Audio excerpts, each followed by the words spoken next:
La plus grande de nos richesses ne se mesure pas en millions.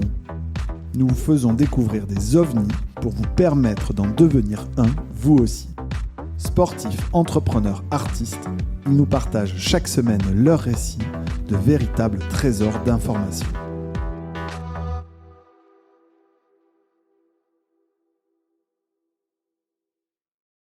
On est bon. Bonjour à tous, bienvenue chez OVNI. Je suis Augustin Sayer et aujourd'hui, un épisode qui va recycler votre vision de la tech. Notre invité, Benoît Varin, cofondateur de Recommerce, le pionnier de l'économie circulaire depuis 2009.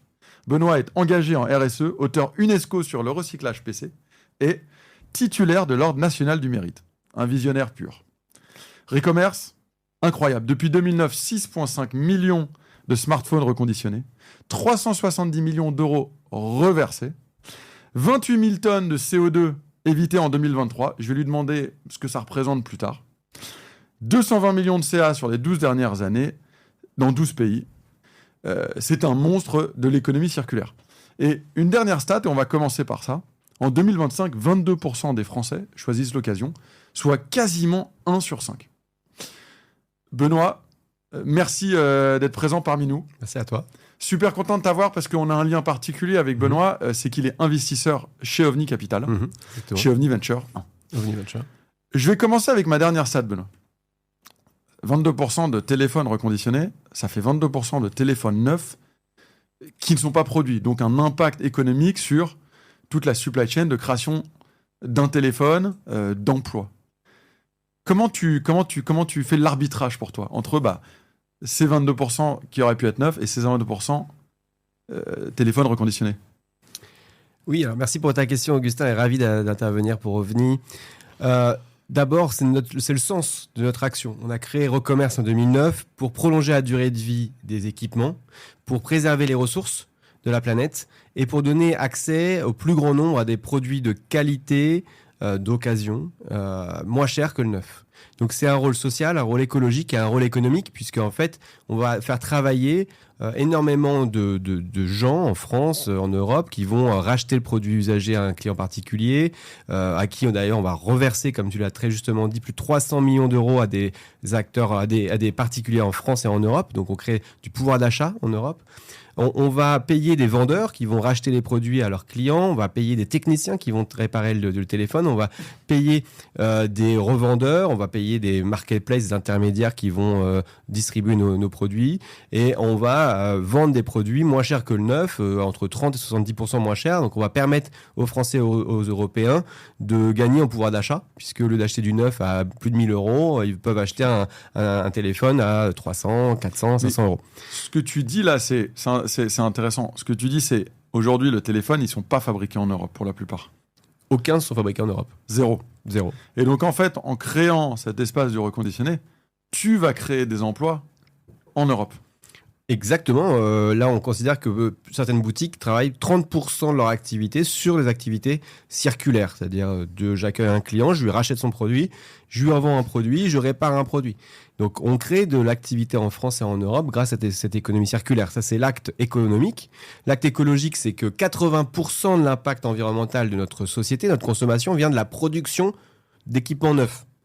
Donc, si on veut réduire les réchauffements climatiques, si on veut réduire l'impact environnemental de notre consommation, il faut presque, je vais être assez extrémiste et militant pour le coup, arrêter d'acheter du neuf. Il faut arrêter d'acheter du neuf, surtout du neuf de mauvaise qualité, qui ne dure pas longtemps, parce que le produit, vous l'avez acheté à bas prix, parce que les gens qui l'ont fabriqué... Tu parles pas de l'iPhone 17 Pro. Là, je parle de tout type de consommation. On peut parler de l'iPhone, mais on peut parler de n'importe quel gadget. Voilà, il faudrait aller vers la décroissance, vers la sobriété, de réparer plutôt que de racheter un produit neuf, de prolonger la durée de vie des équipements. Si on fait ça, on amortira le sac à dos écologique d'un produit, puisque en fait, chaque produit a un environnement, a un impact considérable. Un produit de 200 grammes, un téléphone que vous avez tous dans votre page, 200 grammes, c'est 200 kilos de matières premières primaires qui ont été nécessaires pour fabriquer ce nouveau produit pour un iPhone. Pour une voiture, c'est 3 fois, pour une tonne de matière qui circule en voiture, c'est 2 tonnes de matières premières primaires. Tu as dit un mot fort, mais c'est un mot que tu sais porter, c'est décroissance. Pas pour e-commerce. Hein. décroissance sociétale, décroissance économique. Alors, c'est décroissance de l'impact sur Décroissance l'environnement. de l'impact, voilà. C'est-à-dire qu'il faut arriver à aller vers un mode de société sobre où on va optimiser, on va amortir l'impact, on va prolonger la durée de vie des produits et on va limiter notre impact au quotidien sur l'environnement qui est limité parce que les ressources sont rares et on va être face à une société, on est dans une société qui fait face à une rareté, à une pénurie de ressources. Donc il faut accepter cette pénurie de ressources et créer une économie circulaire qui permette que le produit soit utilisé 2, 3, 4, 5, 6 fois, 10 fois, parce qu'un smartphone, c'est conçu pour être utilisé 10 ans. Pourquoi on l'utiliserait que 18 mois alors qu'on peut lui donner plein de nouvelles vies. Ouais, aujourd'hui, c'est dingue, je crois que ça dure 3 ans en moyenne. Ouais, 18 mois à peu près en moyenne. C'est 18 mois ? Ouais. Ah, c'est marrant, mais j'avais en tête, d'accord. Ça pourrait durer. Et en fait, aujourd'hui, il y a quoi ? Quel pourcentage va à la poubelle ? Alors, on ne sait pas. On ne sait pas combien de gens en France mettent leur téléphone usagé cassé dans une poubelle. C'est une bonne question. Et on pense qu'il y en a quand même beaucoup. On sait que nous, on arrive à racheter plus de 6 millions de produits. On aurait entre 500 et 700 millions de téléphones qui dorment dans les tiroirs des Européens. Donc, on a encore de quoi faire niveau business pour aller chercher ces produits. Et là, on parle que de smartphones. On considère qu'il y a 40 équipements par maison qui dorment dans un placard, un grenier, une cave, un tiroir, alors que ces équipements pourraient être réparés, même pas réparés, juste testés et revendus à quelqu'un d'autre qu'on a besoin. Et donc tout ça, ça représente de la matière première, ça représente de l'énergie, ça représente une capacité pour des gens à utiliser, avoir l'usage de cet équipement.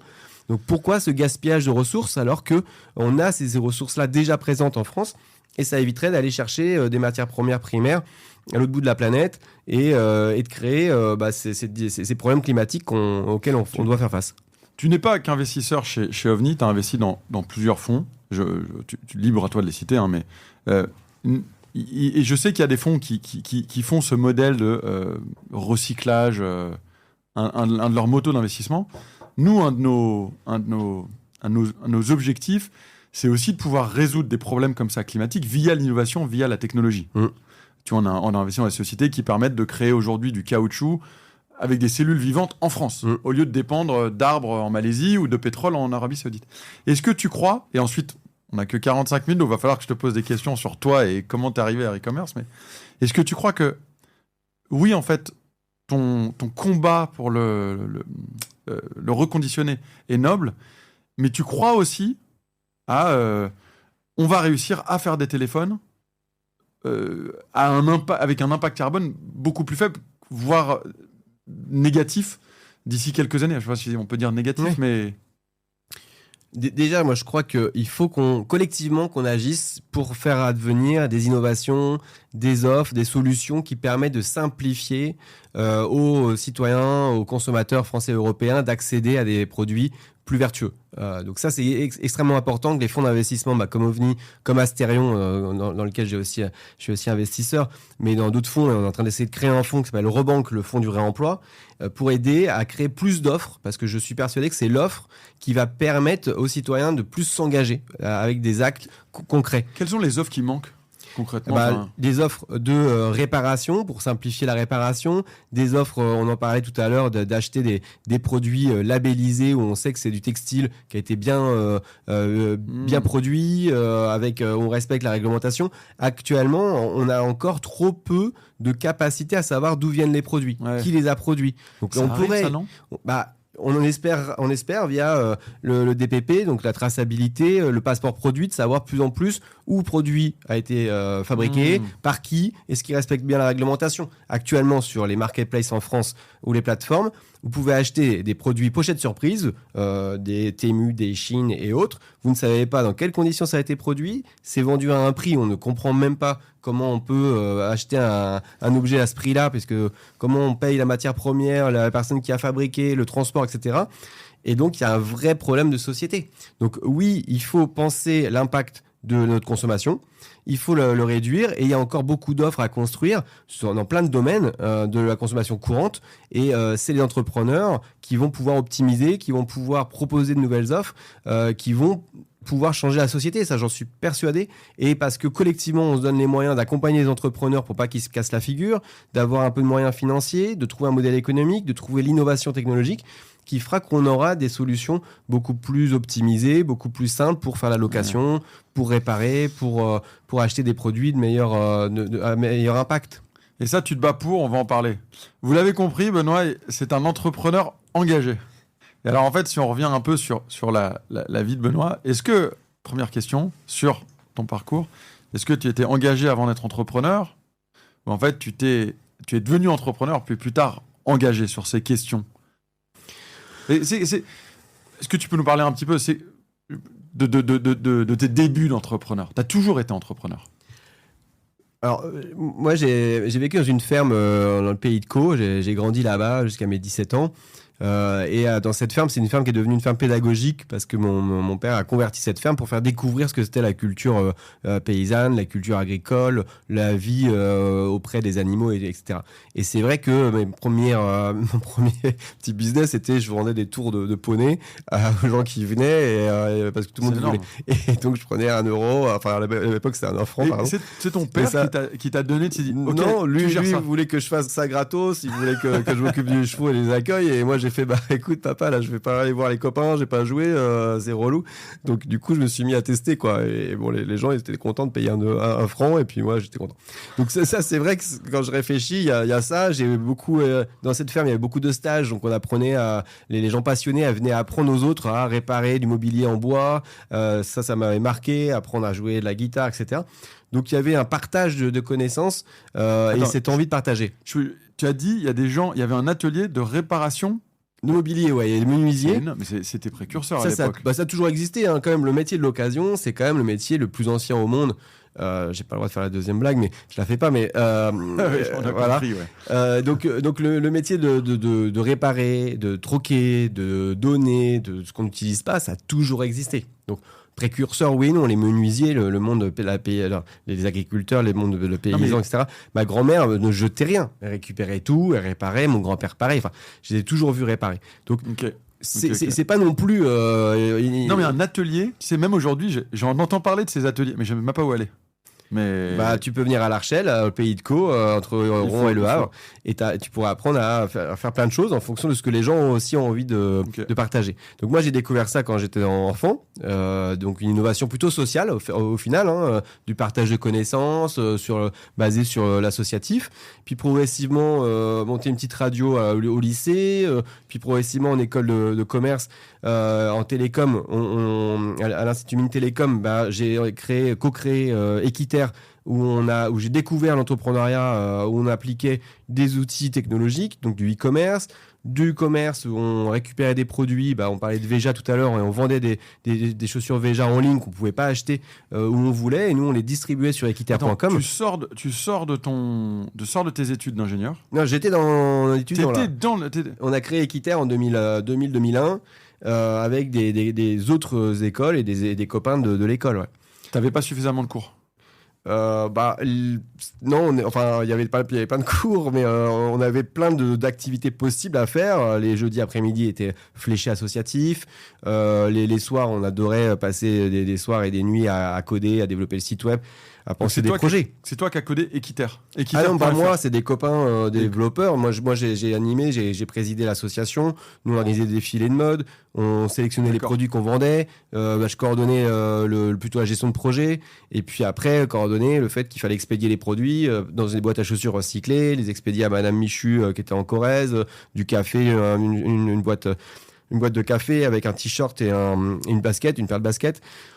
Bon, on découvrait un peu le e-commerce à l'époque, 2001, il n'y avait pas beaucoup d'outils, donc on le faisait un peu à notre sauce, de manière artisanale. Ça, c'est à ce moment-là que j'ai découvert la puissance de l'entrepreneuriat. Et ça, j'ai adoré. Et puis après, j'ai creusé l'entrepreneuriat dans le commerce équitable. C'est quoi la puissance de l'entrepreneuriat pour toi? La puissance de l'entrepreneuriat, c'est de faire advenir un truc qui n'aurait pu ne pas advenir. Moi, c'est une bonne... c'est philosophique, mais c'est beau, ouais. Et l'entrepreneuriat, pour moi, c'est d'avoir une intuition et d'aller jusqu'au bout parce qu'on sent que c'est juste. Et que, alors, cette justesse, ça vient d'où? Ça vient quand même d'une valeur peut-être morale, hein, quand même, selon moi, parce que dans le commerce équitable, c'est ça. C'est pourquoi il n'y a pas plus de lien entre un producteur et un client. C'est pas juste qu'on n'ait pas plus de connaissances de qui produit son café, qui produit son t-shirt. Pour moi, l'injustice là sur la partie téléphonie voilà, dans laquelle je suis investi depuis 20 ans, c'est pourquoi on ne donne pas plus de vie à un smartphone qui a consommé énormément de matières premières, qui sont des bijoux de technologie, et pourquoi on les rend obsolètes en quelques mois alors que ça pourrait vivre encore 10 ans. Donc c'est ce côté-là injuste, ce côté-là indigné me donne moi énormément d'énergie. C'est une source d'énergie pour moi pour entreprendre et continuer à avoir envie de se battre pour créer de nouvelles innovations, des nouvelles solutions. Tu sais, c'est un des critères en tant qu'investisseur qu'on regarde. On a plusieurs critères. Il y en a un, je suis sûr qu'il y a des périodes dans ta vie d'entrepreneur qui ont été ultra compliquées. Ah oui, il y en a eu beaucoup. Ouais. Et si t'as pas cette mission le matin pour te lever, tu te lèves pas en fait. Et ta boîte elle plante. Et donc c'est marrant parce qu'on le sent, on le ressent chez toi. On est 2002, Équiterre, ça se lance, tu comprends cette valeur de l'entrepreneuriat. Qu'est-ce qui se passe en 2003, 2004 ? C'est quoi la suite ? Je sais que 2009, c'est e-commerce. Mais... Alors là, j'ai fêté 20 ans, là il y a deux jours, les 20 ans de mon voyage en Amérique du Sud, en Équateur. On est parti un voyage initiatique pendant 4 mois avec un copain et une copine pour aller faire des audits de commerce équitable pour Alter Eco, pour Tristan Lecomte, que je salue ici, qui a créé Alter Eco, une des premières marques de vente de produits commerce équitable. Et on était allé auditer des coopératives de café pour voir est-ce que c'était bien équitable, et aussi voir comment on pouvait utiliser nous les technos, parce qu'on était ingénieur télécom, pour aider les producteurs à vendre directement à des consommateurs, à mieux communiquer, etc. Donc on avait ces deux objectifs-là, une partie qui nous finançait un peu, c'est-à-dire l'audit était financé par Tristan, et puis la partie nous recherche de qu'est-ce qu'on crée comme business, est-ce qu'on crée un site web où les producteurs vont directement vendre leurs produits direct, ça a été génial. Bon, après les producteurs, ils m'ont fait réaliser un truc, ça m'a changé ma vie. Donc en 2005, c'est qu'en fait la Pachamama, elle n'a pas besoin qu'on vende leurs produits agricoles, parce que quoi qu'il se passe, il y en aura besoin. Mais par contre, de recycler les équipements que la Pachamama ne sait pas gérer, ça c'était la priorité. Alors la Pachamama, c'est le concept, un cas de la terre-mère, ce qu'on appelle la terre-mère aussi en français, c'est que la planète, les ressources, n'est pas capable de digérer, de composter, de recycler un équipement électronique, une batterie. Là-bas, ils ont beaucoup de batteries et de piles pour s'éclairer. Mais il y a des équipements électroniques comme partout.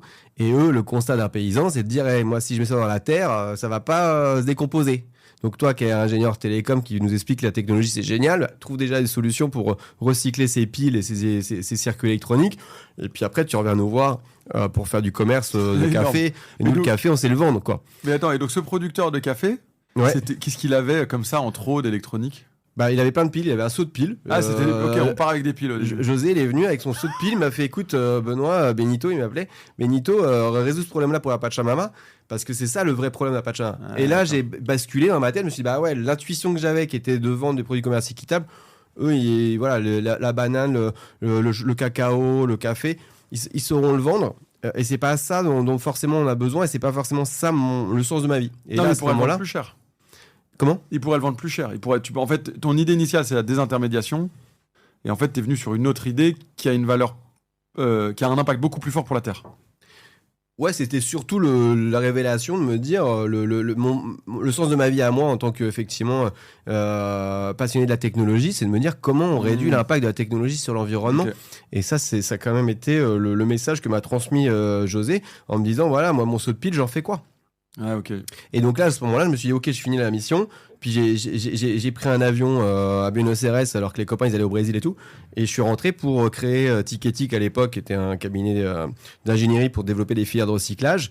Et puis et après, donc ça c'était en 2006. Et puis en 2009, en même temps que je faisais du conseil pour payer le développement de Recommerce, on a créé Recommerce en 2008-2009 avec Pierre-Etienne. Donc tu lances ce cabinet de conseils sur toutes ces questions, ça te permet de commencer à vivre, à recruter et surtout à financer ce qui est devenu e-commerce. Exactement, ouais, je passais 50% de mon temps en faisant des missions d'ingénierie, donc montage d'ateliers de recyclage, de CD-DVD, d'ateliers des ressourceries dans les communautés de communes. À côté des déchetteries, on avait on faisait du business plan, études de faisabilité. pour aider les collectivités à prendre le tournant du réemploi. Donc on était 7 ingénieurs consultants.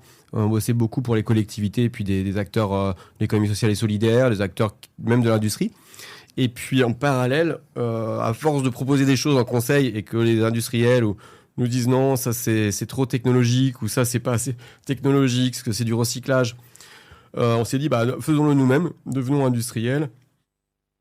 Créons cette plateforme qui permet de racheter n'importe quoi et de revendre n'importe quoi. D'où le nom, c'est Re-commerce. Ouais, on dit plutôt, parce que ma grand-mère, le riz, elle le comprenait pas. Sur Internet, on trouve c'est recommerce comme la recommercialisation. C'est-à-dire que on va racheter un produit, on va revendre un produit reconditionné.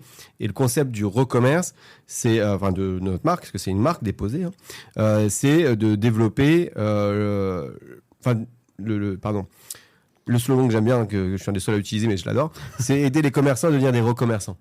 C'est que pour nous, un commerçant doit s'inscrire dans l'économie circulaire et il doit racheter racheter ses produits, les produits qu'il a vendus. Il doit proposer à ses clients des produits reconditionnés à côté d'un produit neuf. Parce que, comme l'automobile, c'est ça. Maintenant, vous n'allez pas à un concessionnaire automobile sans qu'il y ait la bagnole neuve, la bagnole d'occasion reconditionnée. Alors, ils appellent ça reconditionné, occasion. Bon, ils ont du mal encore à prendre le tournant du reconditionné, mais ils y viennent. Et puis potentiellement, vous avez d'autres solutions pour acheter de l'occasion. Et de la réparation, bien évidemment. Il y a des garages auto dans chaque concession, quasiment. Donc ça devrait être le cas dans n'importe quel business en fait. N'importe quel business, n'importe quel type de je comprends. N'importe quel commerce, dans n'importe quel commerce, ça devrait être comme l'automobile. Vous avez l'électroménager, vous avez la possibilité d'acheter un aspirateur neuf, un aspirateur reconditionné ou de faire réparer votre aspirateur. Et ça devrait être aussi simple que d'acheter un produit neuf. C'est une vision assez, mine de rien, libérale pro-consommateur. Sauf que, en fait, comme le coût, c'est quand même le coût qui à la fin décide tout. Tu as beaucoup de secteurs où en fait le coût de lancer tout ce qui est recommerce reste plus cher que le coût du neuf.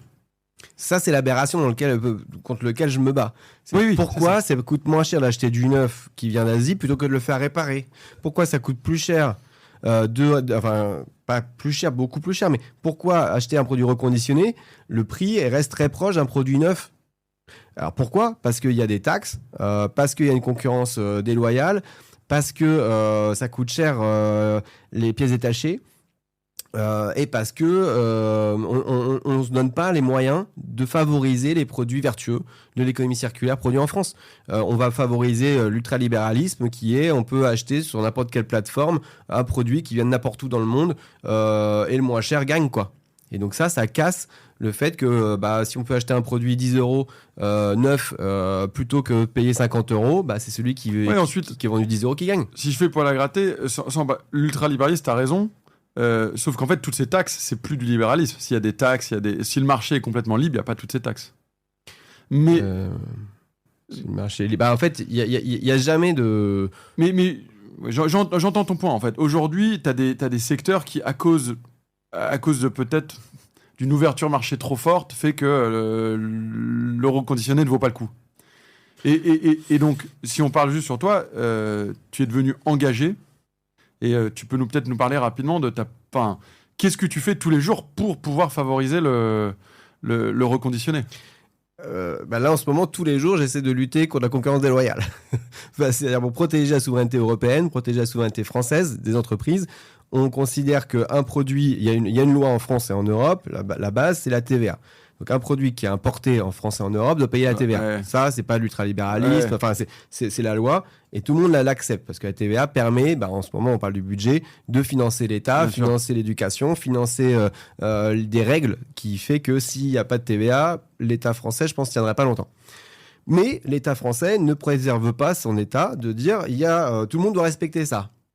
C'est-à-dire qu'il y a plein d'acteurs qui ne payent pas de TVA en France, qui vendent des produits en France et qui vont vendre donc moins cher que ceux qui respectent. Ils y arrivent toujours ? Ils y arrivent très bien. Sur une marketplace, sur des plateformes en ligne, vous pouvez acheter des produits sans facture, encore aujourd'hui sans TVA, mais parfaitement. C'est des grandes plateformes qui ne contrôlent pas est-ce qu'il y a une facture, donc il n'y a pas d'obligation et les plateformes ne contrôlent pas s'il y a une facture ou pas émise au client.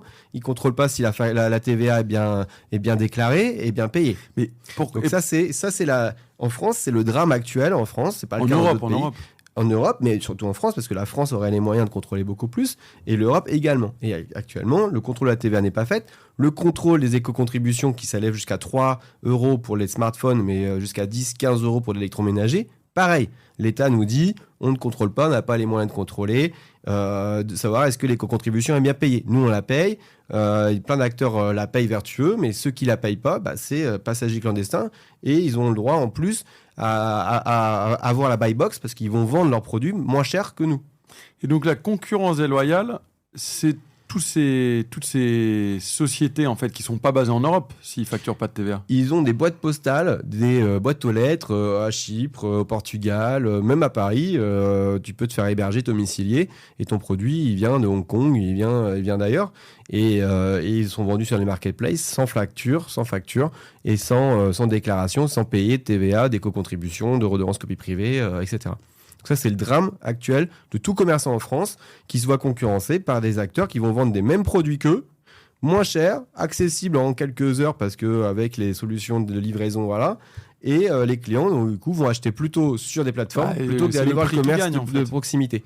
Mais comment on fait pour résoudre ça sans entraver, évidemment, tout ce qui est liberté de l'acheteur d'acheter où il veut, mais de pouvoir avoir égalité au niveau des prix. On fait respecter la même règle à tous les commerçants en ligne ou physique. C'est-à-dire qu'on arrête le western sur les marketplaces, on demande aux marketplaces d'être co-responsables de ce qu'ils vendent, et les marketplaces et les plateformes doivent s'assurer que les produits qu'ils vendent eux, parce qu'on achète sur une marketplace, respectent la réglementation en France. C'est juste de la base. Et donc, il y a une dizaine de marketplaces. Il faut que la marketplace demande à ses vendeurs de contrôler, d'émettre une facture. La marketplace pourrait contrôler que la facture elle est bien conforme, que le numéro de TVA est bien conforme, que ça, c'est pas très difficile avec l'intelligence artificielle, avec les outils qu'on a. Ça va arriver alors. Une décision politique. Non, parce que ce que tu viens de dire toi-même, c'est qu'il y a des conflits dogmatiques de se dire est-ce que ça va freiner le commerce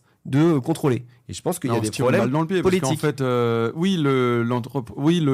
consommateur final, il paye moins cher, mais en fait, ça coûte de l'emploi en France. Ça coûte de l'emploi, ça coûte du budget, ça va augmenter les impôts parce qu'on a moins de rentrée d'argent. Et puis surtout, on met en risque le consommateur puisqu'on va permettre au consommateur d'acheter des produits qui sont illégaux, pas que d'un point de vue fiscal, mais aussi d'un point de vue technique. Vous pouvez acheter un produit qui est pochette surprise, qui va vous mettre en insécurité, qui peut exploser, qui peut faire prendre le feu chez vous parce que la pièce a été mal réparée, la pièce n'est pas marquage CE. Et donc, en laissant l'ultralibéralisme faire sur les marketplaces, on met en risque les acteurs, les consommateurs et même du coup les acteurs économiques français.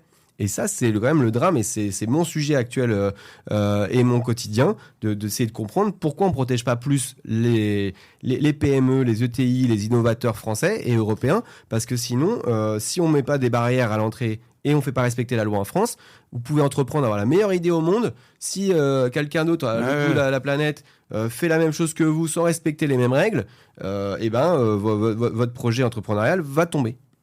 Sans parler de ces autres idées, mais un Trump, c'est un peu son leitmotiv sur la réindustrialisation américaine.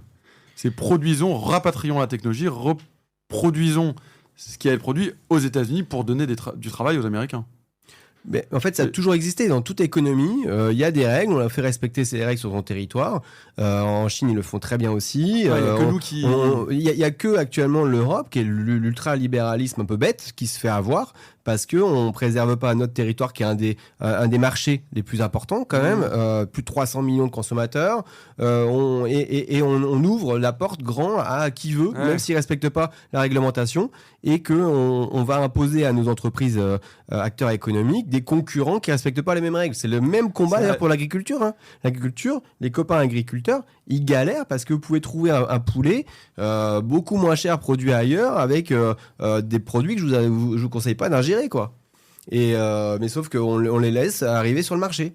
Ouais, mais alors ça, tu me diras, c'est pas la même chose que la concurrence là, sur la TVA et la concurrence de la TVA.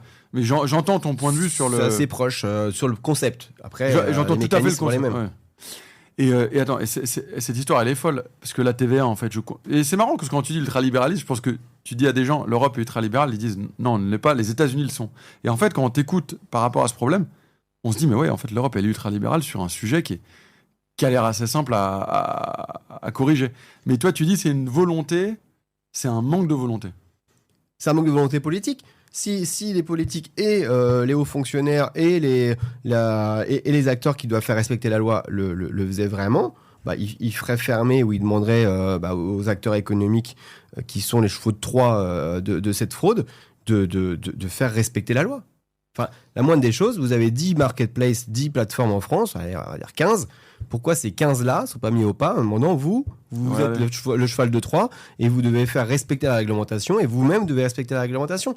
Pourquoi ce n'est pas le cas? Enfin, je ne comprends pas. Quand on est arrivé en France il y a 8 ans, ma femme, à défaut de rejoindre une société, elle a essayé de commencer à vendre des produits sur Internet. Et tu vois, elle s'est inscrite sur Amazon, mais je pense que le premier jour, on dit « c'est quoi votre numéro de TVA ?»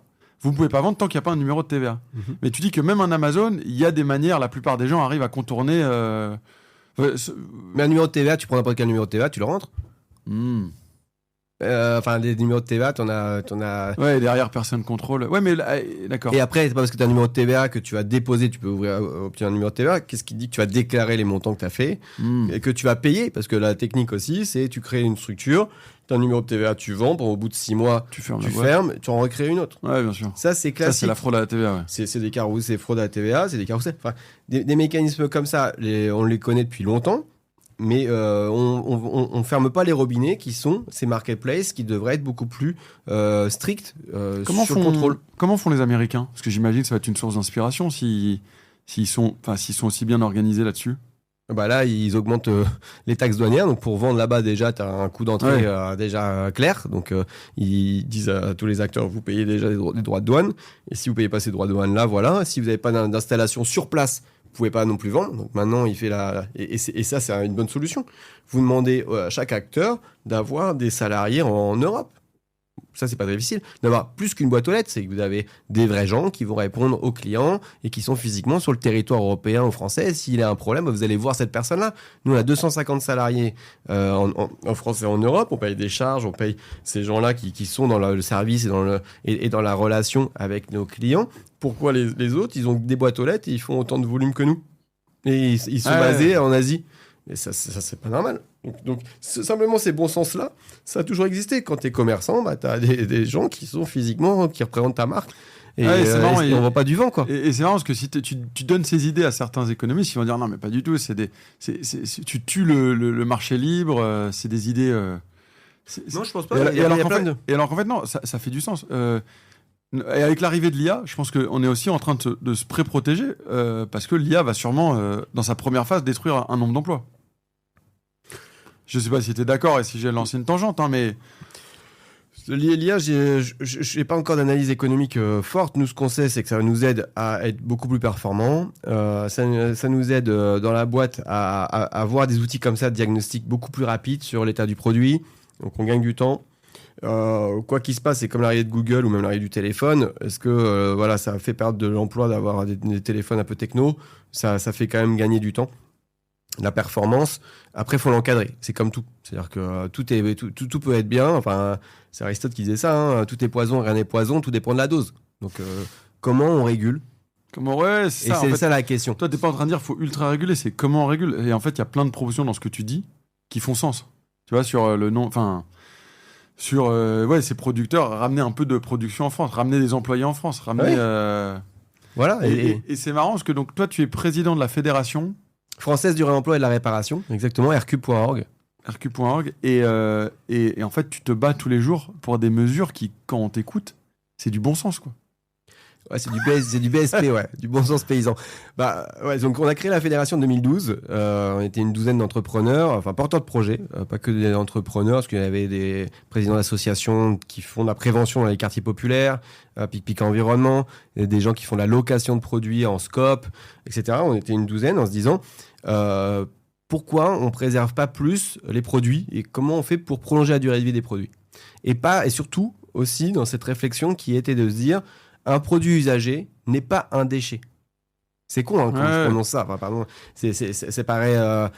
Voilà. Mais à cette époque-là, dans la loi et dans l'interprétation de la loi, et encore maintenant, on essaie de nous faire croire qu'un produit usagé égale déchet, égale on le jette.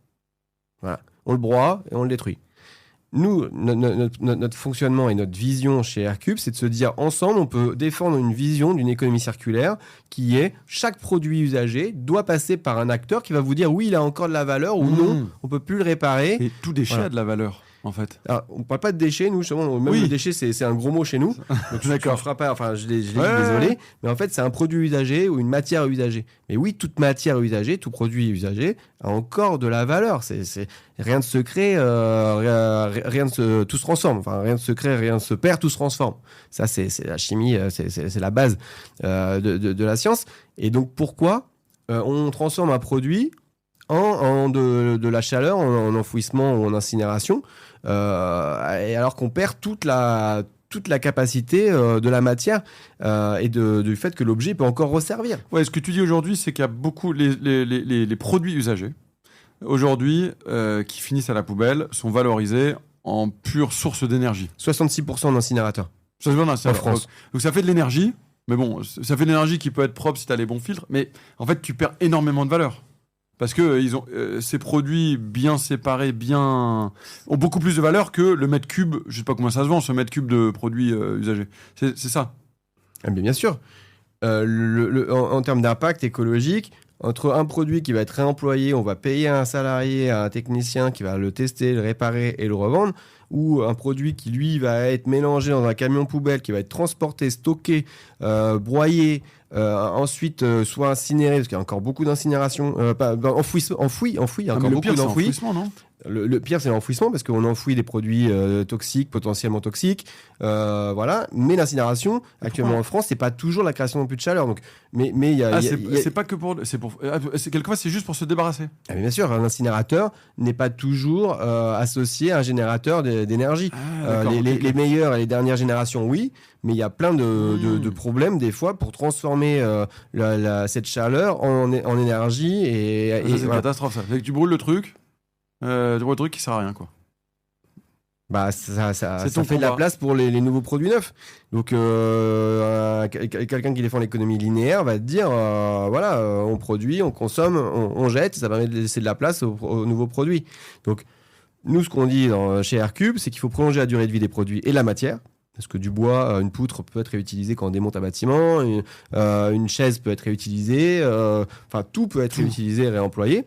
Et donc, pourquoi on ne le fait pas plus ? Pourquoi ? Et là, nous, notre fédération appelle à 30% de taux de réemploi en 2030, ce qui est faisable. En téléphonie, on est à 25%, tu l'as dit. Dans la voiture, on est à beaucoup plus. Dans certains secteurs... les vêtements ? Non, les vêtements, c'est... Dans le vêtement, c'est encore compliqué, mais on pourrait, si on se mettait en place des vraies filières, on pourrait réutiliser la matière, on pourrait refaire de la laine avec la matière, on pourrait... Voilà. Mais actuellement, on préfère l'incinérer parce que ça coûte moins cher que payer des gars à le faire. Mais si on mettait sur la table, et c'est l'objectif de nos assises nationales du réemploi, et j'invite tous les auditeurs de ce magnifique podcast à venir le 27 novembre 2025 à Nantes ou en visio pour participer à cette journée, pour réfléchir à ça. Comment on atteint 30% de taux de réemploi en France en 2030 ? Par filière. C'est quoi la troisième filière là, qui est le plus réutilisée, qui est le plus reconditionné ? Donc, les trois grands secteurs, c'est le bâtiment, les maisons.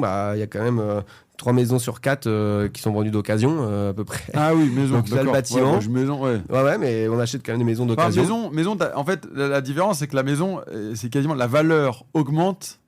Enfin, a tendance à augmenter avec le temps. Tout le reste, potentiellement. La voiture, le téléphone, les habits, ça plonge. Donc, mais n'empêche que le secteur du bâtiment, c'est revendre une maison d'occasion. Les gens, voilà. L'automobile, deuxième secteur. L'automobile vend, pareil, 2 voitures sur 3, c'est une voiture d'occasion. 2 voitures d'occasion sur 3 vendues. Et après, il y a l'électronique, le smartphone. Puis après, il y a la culture, les livres, où ça c'est assez classique, d'acheter un livre d'occasion. Et puis après, il y a aussi, dans la culture, il y a les jouets, il y a l'instrument de musique, etc. Et puis après, il y a le textile, effectivement, le textile avec surtout les applications assez innovantes là, comme des plateformes, permettent d'accélérer l'usage, la circulation de certains produits. Mais qui créent aussi du coup des perturbations sur le secteur de l'occasion parce que ça accélère la relation C2C. Donc, c'est plus rapide de se débarrasser d'un produit en le vendant à un particulier. Donc ça, c'est les grands secteurs. Après, il y a encore plein de places dans le bâtiment. Je parle quand même du premier secteur dans le bâtiment, mais c'est pas vrai. C'est-à-dire quand on déconstruit un bâtiment, quand on le détruit, peu de matières sont réemployées. Donc c'est encore tout à fait dans le bâtiment.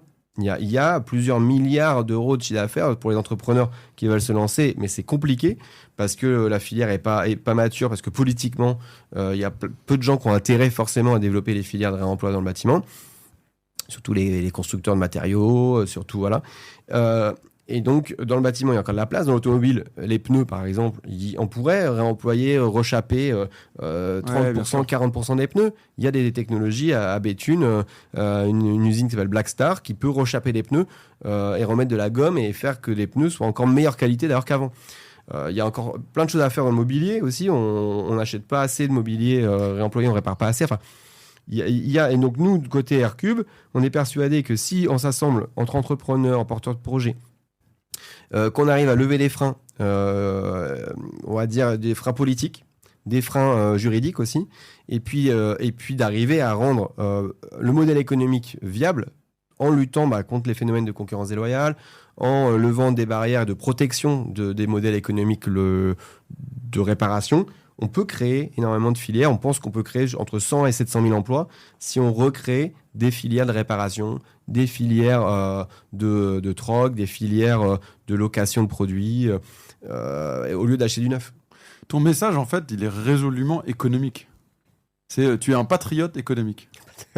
Je sais que ça va être c'est pas l'expression qui a connoté. Non, mais on est apolitique sur ce plateau. Oui, mais moi je crois beaucoup à notre capacité en France de créer de la valeur. Moi je crois à notre savoir-faire français de réparateur. On aime les belles choses, on aime les beaux objets, on aime la bonne bouffe, on sait bien produire, on sait comment. Donc pourquoi on défend pas notre culture un peu plus fortement, nos savoir-faire traditionnels, artisanales. Donc dans ce sens-là, oui. Pourquoi on doit dépendre de l'autre bout de la planète pour bouffer, pour téléphoner, pour vivre, quoi. Moi je trouve ça dommage, et moi je crois beaucoup à la résilience et à, effectivement une certaine souveraineté et une autosuffisance. En fait, il faut qu'on arrive pour être résilient, il faut qu'on ait cette conscience que les ressources sont rares. Qu'à un moment ou à un autre, il y aura des crises. Il y a une crise déjà climatique. Il y aura des crises énergétiques de plus en plus fortes. Il y aura des lockouts, des effondrements qui vont arriver. Commençons à réfléchir à créer des écosystèmes résilients. Et ça, on en est encore très loin. Moi, mon rêve, là, ce serait de créer une boîte qui réfléchirait à créer des écosystèmes résilients. C'est résilience 2.0. Je pense que la guerre en Ukraine, en tout cas, nous a réveillés sur cette capacité ou ce devoir de pouvoir produire localement. Donc c'est marrant parce que dans ton message, j'ai l'impression que moi je vois de plus en plus d'entrepreneurs qui veulent, rapatrier la production de tout bien en Europe. Et il y a des biens que tu peux pas produire en Europe. Et donc c'est là où la technologie et l'innovation interviennent. Ouais, le problème c'est les modèles économiques. C'est que tu peux avoir envie de faire en France, mais si ton modèle économique il est pas viable parce que c'est 30%, c'est 150% moins cher en Asie, et ton concurrent il vend plus vite que toi tes produits à tes clients, forcément tu as déjà perdu, même si tu as les plus beaux produits, bonne qualité. Ouais. Donc le modèle économique actuel, le modèle politique actuel de protection des entrepreneurs est défaillant. C'est tout ce que je peux dire. Donc il faudrait, et la vision que j'ai, effectivement, c'est peut-être une vision politique, c'est que cette résilience doit être faite au niveau d'un territoire, ça peut être des régions, ça peut être pour moi le pays qui serait la France quand même, de défendre les entrepreneurs en France, les commerçants qui sont les premiers entrepreneurs de France, et de défendre le commerce intelligent. Benoît Varin, fondateur de Recommerce, Paris Commerce, merci de m'avoir corrigé, de Aircube. Comment tu fais pour jongler un peu toutes ces responsabilités et cet engagement fort? J'ai toujours aimé faire plein de trucs différents. Ça m'enrichit intellectuellement. Donc de rencontrer, là j'étais avec des hauts fonctionnaires de Bercy. Avant j'étais avec des clients des plateformes. Enfin, tout ça s'auto-alimente et ça me permet de rester connecté avec la vraie vie, des fonctionnements qui sont assez particuliers dans certaines sphères. Donc moi, j'ai même l'innovation de Recommerce, c'était de connecter des sphères différentes. connecter des sphères de réparateurs avec des clients, avec des acteurs de high-tech, des télécoms, notre plateforme. Donc moi, créer du lien, c'est mon sens, c'est le sens de ma vie que j'adore. Je crée du lien. Après, dans l'organisation opérationnelle, je fais 3 jours du management dans mes équipes opérationnelles chez Recommerce, et puis je passe un jour dans les relations extérieures avec Aircube pour animer l'écosystème des 400 membres, créer de l'événement, là, créer des plaidoyers, faire que les gens se rencontrent. Et donc cette journée-là, et pour moi, ça a laissé... je dis une journée parce que j'essaie de prendre une journée pour moi aussi à côté, pour ceux qui savent faire les calculs de 5 jours à la semaine. Même si l'autre journée, en plus de mes enfants, je passe aussi un peu de temps sur ces sujets-là sociétaux et pour Aircube. Mais donc, je pense qu'il faut d'ailleurs que chacun ait conscience de ça. Chaque entrepreneur a un rôle à jouer sur sa filière et peut participer, et doit participer, même tout citoyen, à des projets plus collectifs. C'est parce qu'on est engagé dans des projets associatifs que y a des clubs de sport qui fonctionnent. D'ailleurs, simplement, je suis hyper admiratif et j'ai été aussi entraîneur, coach de clubs de sport. Ça, c'est le bon exemple concret. Donc, il faudrait que chaque entrepreneur ait la même logique que dans le sport, soit adhérent d'associations et participe et soutienne une équipe, entre guillemets, pour qu'elle gagne. Même si vous n'êtes pas vous joueur sur le terrain, vous soutenez quand même l'équipe. Et ça, c'est important d'être moteur d'un projet collectif. Et moi, la fédération, je l'adore parce qu'on va soutenir un entrepreneur qui fait du recyclage, du réemploi de piles, Regenbox. Et là, on leur a prêté 4 000 €. On va sûrement investir chez eux. Et Regenbox, c'est génial. C'est que des piles alcalines qui peuvent être jetées, on peut les régénérer, en fait. Et là, t'as appelé José. Tu l'as dit, c'est bon. Là, j'ai appelé José. Tu l'as dit, je vais lui envoyer un petit boîtier. Ouais, t'as gardé contact avec lui. Ouais. Plus lui, il est décédé, mais avec son fils, ouais. Je lui envoie un petit boîtier. On est en 2025. Quelle est ta plus grande fierté entrepreneuriale? Ou c'est peut-être familiale, c'est peut-être. C'est dur. Non, on enlève la famille, parce que ça va être. Ouais, c'est ça. Voilà, ça a été une séquence émotion. Même si, je suis très fier de ma fille là, qui est en sport et études danse à Brest, là, en internat et tout. Ça, c'est fort. Sinon, ma plus grande fierté, là, on était en séminaire la semaine dernière. On était 180, on est 260 salariés, 180 personnes qui sont venues sur leur temps pour venir passer une journée à discuter de l'IA, justement, de l'intelligence artificielle, pour faire la fête, pour faire du sport, pour se rencontrer, qui venaient de 12 pays différents. Et ça, d'avoir 180 personnes devant toi, réunies pour ce projet-là, de lutter contre l'obsolescence, contre le gaspillage des ressources, là, c'est vrai que j'étais fier la semaine dernière. Ouais, fierté. Et j'imagine qu'au sein de Recommerce, il y a cette culture. Il y a une vraie culture où les gens croient au projet, en fait. Ensemble. Il y a une culture de la performance. On a envie d'être performant, d'être utile. Et utile pour la planète, utile pour les autres. Donc oui, il y a cette culture-là, et puis il y a la culture de bien faire les choses, de bien coder, de rendre service, que ce soit rapide, efficace. Donc on essaye, et puis de choses de valeurs basiques, quoi, de solidaire, d'être solidaire entre nous, de faire la fête. On adore chanter, on adore danser, on adore faire du sport ensemble, on adore manger ensemble. Ça, c'est nos rituels. Et toutes ces petites choses-là fait qu'il y a une culture chez Recommerce qui est très, très animée, ouais. On le sent. Benoît Varin, un grand merci. De rien, merci à toi, super épisode, super intéressant. Et j'espère que vous avez apprécié cette discussion. Et à la semaine prochaine.